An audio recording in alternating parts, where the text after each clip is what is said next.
Bonjour à tous, j'espère que vous allez bien, que vous avez passé une excellente semaine, comme la mienne. Aujourd'hui, on va aborder le texte de l'adoration de Dieu. On va aborder ce thème avec le pasteur Élise Lazarus. Bonjour Élise, comment vas-tu ? Bonjour Nafi, je vais très bien, merci. Bien, avec ce super temps ? Oui, ça fait du bien. Et Beaucoup avec bien. le pasteur Camille Gétro. Comment vas-tu ? Coucou, je profite de ce beau soleil pour retrouver des couleurs, je suis heureux. J'étais un peu palo. Oh oui, ça se voit, ça se voit. Aujourd'hui, on va parler d'adoration, d'adorer le Créateur. Je ne sais pas si vous avez déjà vu une publicité, je ne vais pas citer qui, mais c'est un jeune homme qui passe et il se prend pour Superman et il met sa main comme ça, en avant. Il met bien sa main en avant et il admire énormément tous les gestes qu'il fait parce qu'il a vu un super-héros faire ça et il se croit pour ce super-héros. Et à un moment donné, il y a une jeune fille qui va se faire écraser et il y croit tellement, il adore tellement ce super-héros qu'il met sa main en avant pour dire à la voiture de s'arrêter. Et la voiture, évidemment, s'arrête, même hasard, pas hasard, je ne sais pas, mais la voiture s'arrête. Ça me fait rire. Jusqu'où l'émerveillement peut aller. Et aujourd'hui, on va parler des psaumes. Il y a beaucoup d'adoration dans les psaumes. Je ne sais pas si c'est 100% de l'adoration ou pas, mais on va parler d'un personnage qui s'appelle David. Est-ce que tu pourrais nous dire qui est David ? David était donc un berger, un petit berger, huitième de sa fratrie, fils d'Isaïe. Et D'accord. c'est quelqu'un qui aimait tellement Dieu, qui a servi Dieu avec tellement de fidélité qu'il a fini par devenir le roi d'Israël, mais non sans passer par un certain nombre de galères et de joies, et des hauts et des bas. Et puis souvent, quand il avait un haut, il écrivait un psaume, une chanson, une poésie. Et quand il avait un bas, il écrivait un psaume un peu, voilà, une complainte, quoi, si on pourrait dire en vieux français, un chant où il exprime sa galère, quoi. Cette complainte peut rester admirative. Alors quand c'est une complainte, c'est plutôt négatif, mais quand c'est un psaume, un chant de louange, ça peut être très très beau. Il en a fait des magnifiques. D'accord. Alors, Élise, s'il te plaît, est-ce que tu peux me lire le psaume 139, le verset 13 à 14, D'accord. s'il te plaît ? Alors, c'est toi qui as créé ma conscience. C'est toi qui m'as tissé dans le ventre de ma mère. Seigneur, je te dis merci parce que tu m'as créé. Oui, mon corps est étonnant et très beau. Ce que tu fais est magnifique, je le reconnais. Alors, je suis désolée, je vais être très sectaire, mais pour les femmes qui ont porté la vie, elles se rendent compte à quel point c'est magnifique la création. Elles l'ont portée, donc quand on leur met leur enfant sur elles, elles doivent se dire « Waouh, c'est moi qui ai fait ça !» Un tel émerveillement. Et qu'est-ce qui émerveille David dans ce psaume ? Je pense qu'il y a plein de choses qui l'émerveillent. En effet, il y a le fait, juste la vie, quand on y pense, c'est fou. Ouais. De rien, avec deux personnes différentes, on crée une nouvelle vie complètement indépendante. C'est un principe extraordinaire. Mais je pense que David, il est aussi en train d'admirer... alors, on dit que David, il était très beau, donc peut-être qu'il est en train de se faire un petit trip. Je suis quand même pas mal. Je le vaux bien. Je suis BG. Je suis BG, oui. Mais je crois que ça va plus loin que ça. Il n'est pas juste en train de dire « Ah, je suis beau ». Il est en train de dire « Mais le corps humain, c'est quand même incroyable quand on y pense que le corps humain est capable de faire. » Ah oui. C'est fou de se dire, par exemple, que le cœur, les cellules du cœur qui battent ensemble, à quel moment elles vont commencer toutes d'un seul à battre tout le temps ensemble. Comment est-ce que on prend un bébé, comment est-ce que des cellules qui au départ sont entre les doigts savent qu'elles doivent disparaître et pas être remplacées pour que les doigts puissent être séparés. Enfin, tellement de choses incroyables dans le corps humain. Je crois que c'est ça qu'il est en train de dire, David, c'est quand même, c'est fou ce que Dieu a fait, cette machine du corps humain, à quel point elle est perfectionnée. D'ailleurs, Gétro, j'aimerais que tu réagisses à ce que je vais te dire. Est-ce que tu sais que le corps humain peut réagir de façon positive ou négative, réagir très très mal, peut développer des cancers juste parce qu'il n'est pas en phase avec ce qu'il vit, par exemple ?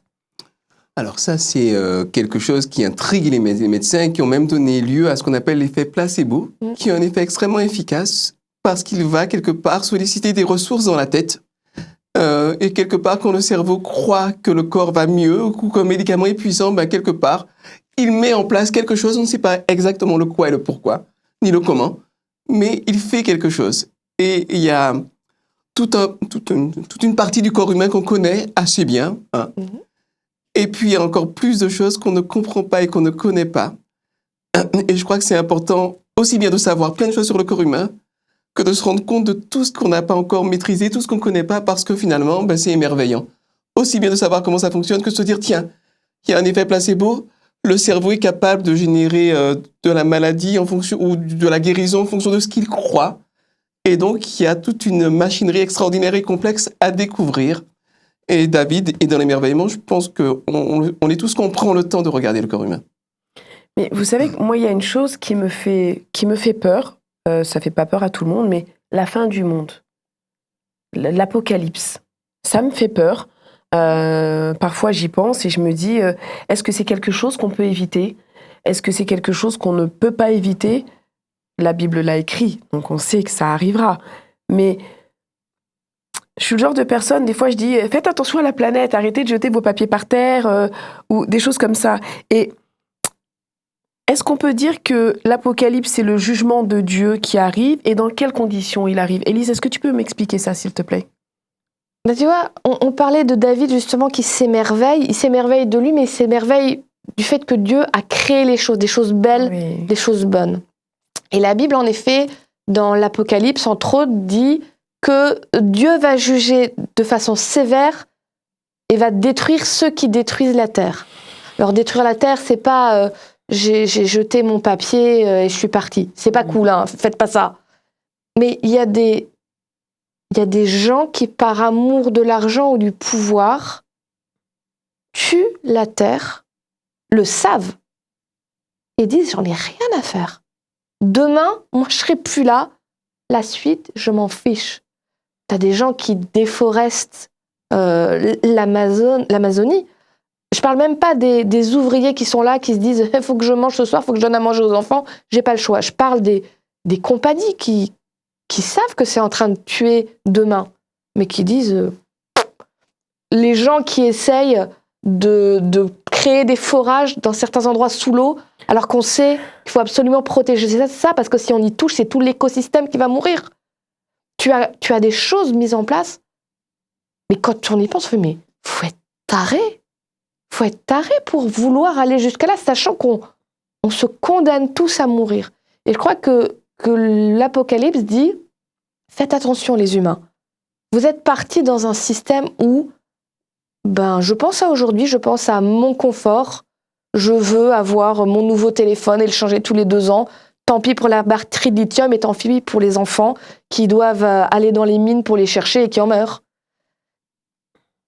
J'ai besoin d'un téléphone, c'est difficile de s'en passer, mais est-ce que j'ai besoin de le changer tous les 6 mois ? Enfin voilà, on est passé dans ce système où c'est moi, maintenant, tout de suite, je veux que ma vie soit facile et tant pis pour les conséquences. Et je crois que c'est ça où Dieu dit, j'ai fait un monde tellement beau, tellement merveilleux, vous n'avez pas de respect pour lui. Vous n'avez même pas de respect pour la vie des autres humains. Il va falloir rendre des comptes à un moment. J'ai trop une petite question. Si je te dis chrétien et écolo, à quoi ça te fait penser de prime abord ?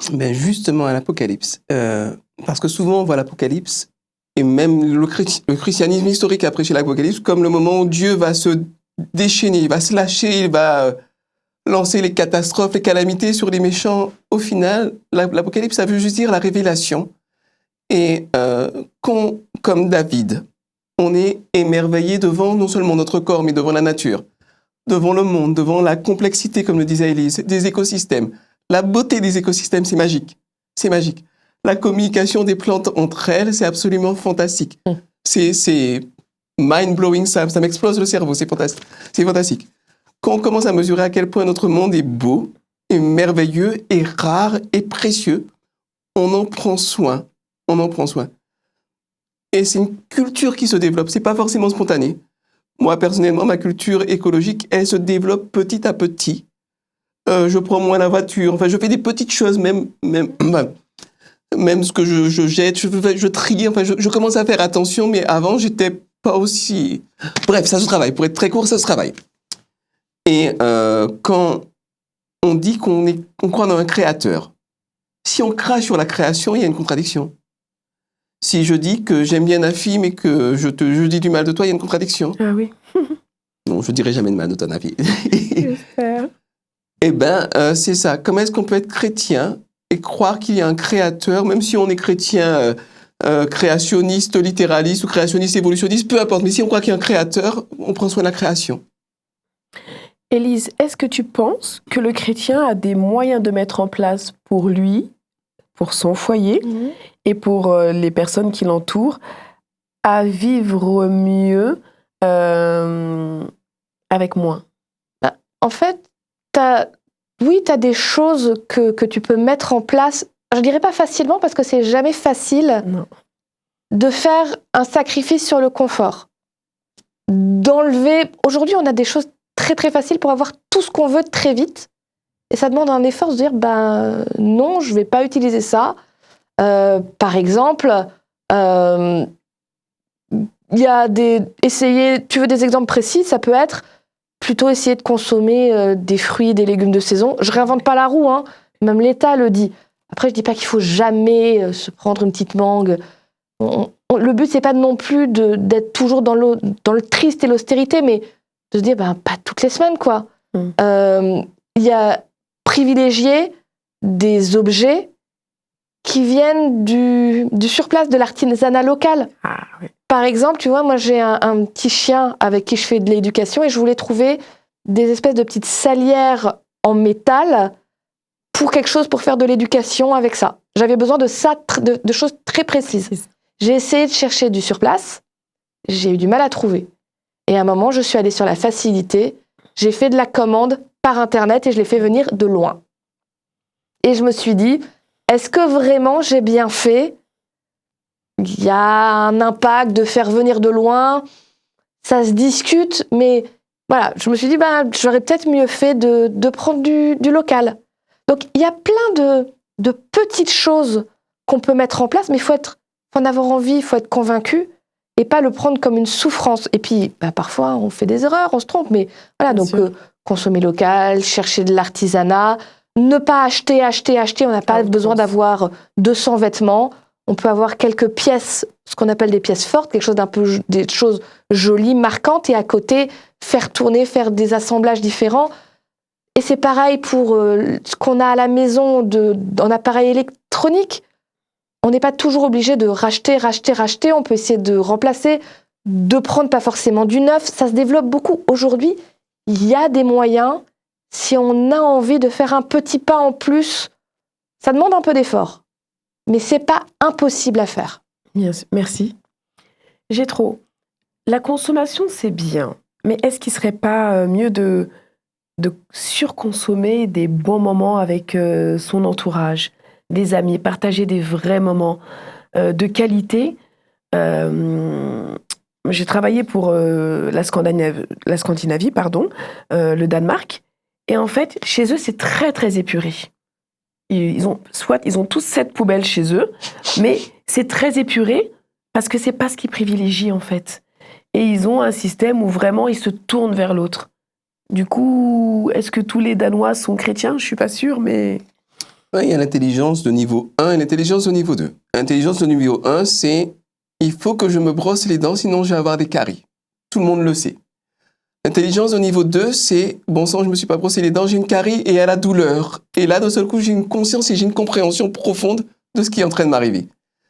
Là, c'est pareil avec l'écologie. Tu vois, l'intelligence au niveau 1, c'est il faut faire attention, il faut sauver la planète, il faut pas polluer, etc. Et puis, tu as l'intelligence de niveau 2, qui est je suis sur les gorges du Verdon l'année dernière, et puis le Verdon est à sec, on ne peut plus aller dedans. Il est à sec, quasiment. Et d'un seul coup, tu commences à mesurer vraiment ce qui est en train de se passer, ce qui est en train d'arriver vraiment. On est en train d'assister à un effondrement du vivant, à un réchauffement climatique catastrophique.